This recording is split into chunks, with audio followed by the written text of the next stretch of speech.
All right, all right. Let's get this backed up a little bit there. A little bit there. Give me a little. Yeah, there we go. There we go. What's going on, everybody? Welcome to the Observant Lineman. It is time for true NFL stories.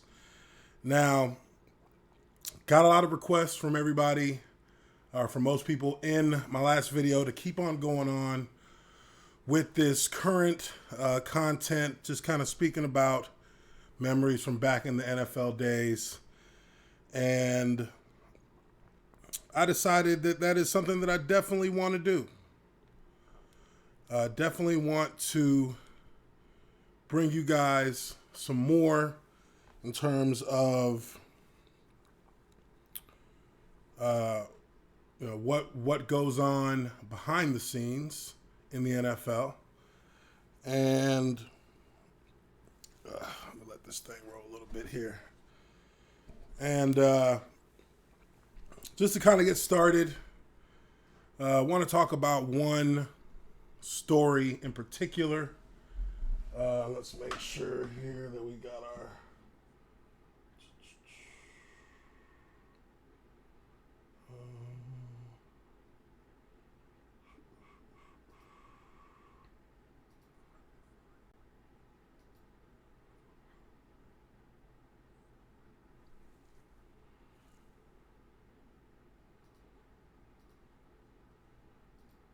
All right. So, yeah.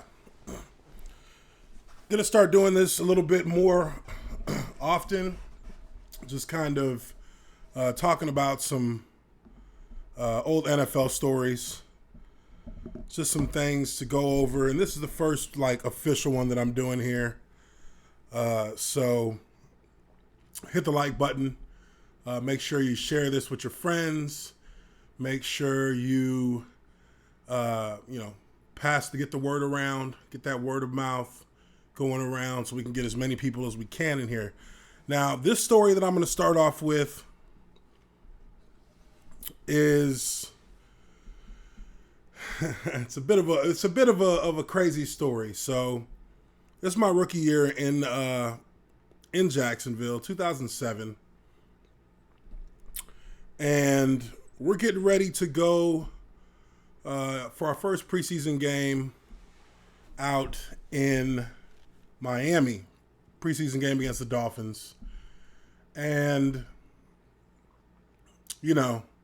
as a rookie, you're always constantly behind. You're constantly just shucking and jiving, trying to find the right balance, trying to find... basically a way to get with the program, for lack of a better term. We don't know where we're going. We don't know what we're doing. So we're trying to just follow the herd because, there's a lot that's being demanded of you as a rookie player. And it's not just knowing the playbook. It's not just understanding what you're doing in practice. It's also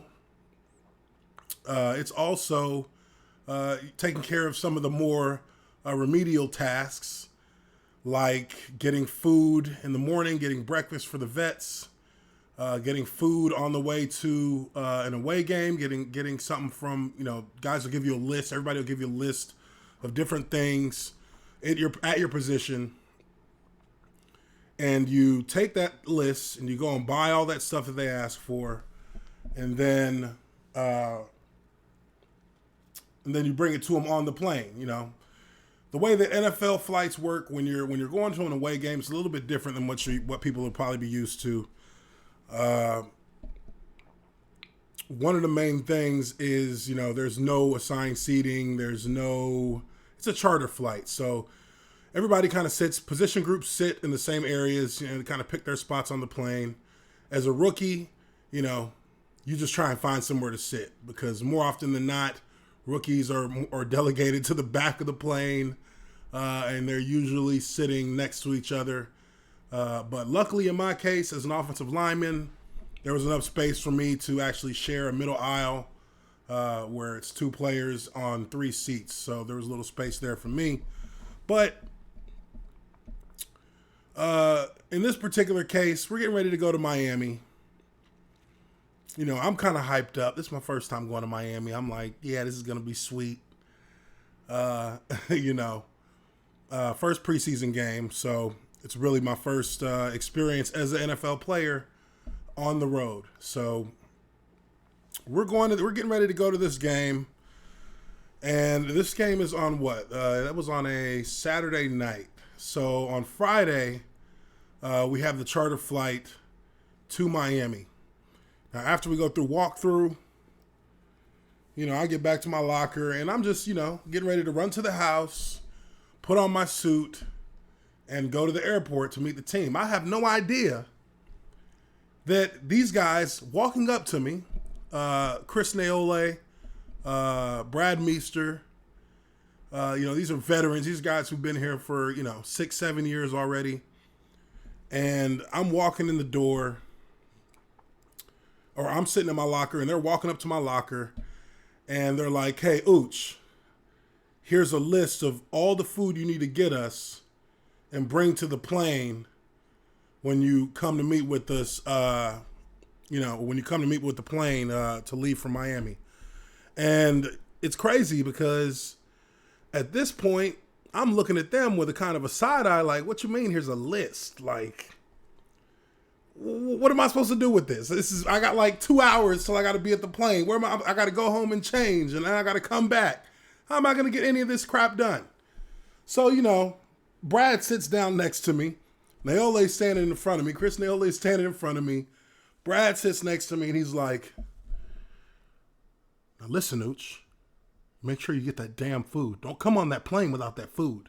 There's going to be some problems. You understand?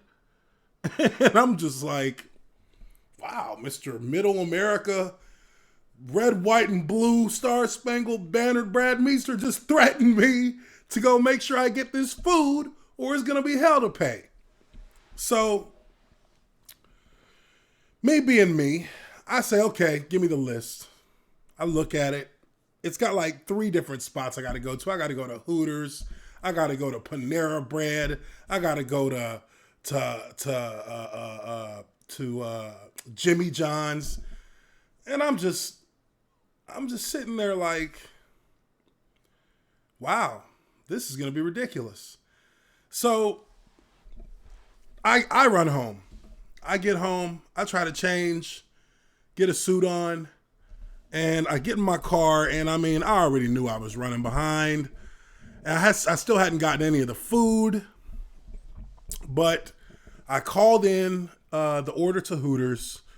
I believe that was for, who was that for? That was actually for the whole group of offensive linemen. They wanted some seasoned crab legs. So I got seasoned crab legs out there.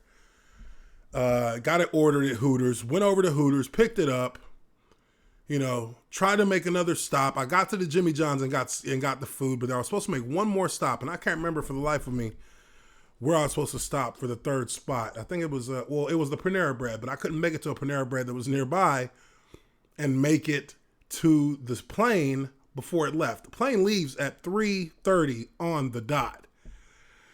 So I'm staying over by the town center in Jacksonville. And the town center is probably a solid, I mean, you need a solid 35, 45 minutes to get to the airport. And, you know, it was literally like 2:50. So I start gunning it towards the airport. You know, no doubt I'm speeding. Absolutely. And, you know, through this whole time, I'm just nervous because I don't know what to expect. I'm like, I don't know how this entire process of getting on the plane is going to work. I got all this food in the back seat. And, you know, I feel like I'm going to be late. So I'm driving a good 90, 95 miles an hour down the interstate, you know, totally oblivious to the fact that I have the wrong address for the airport in my GPS. So I'm driving to the airport. I get there literally pushing like 325, 326, and I'm at the wrong side of the airport. So at this point, I am freaking out. I'm cussing at every car that I go by. I'm literally in a panic, in a stupor, because it looks to me like, I'm going to miss this flight. And they say if you miss the flight, you got to pay for your own way to get down there, and you're going to get fined by the team.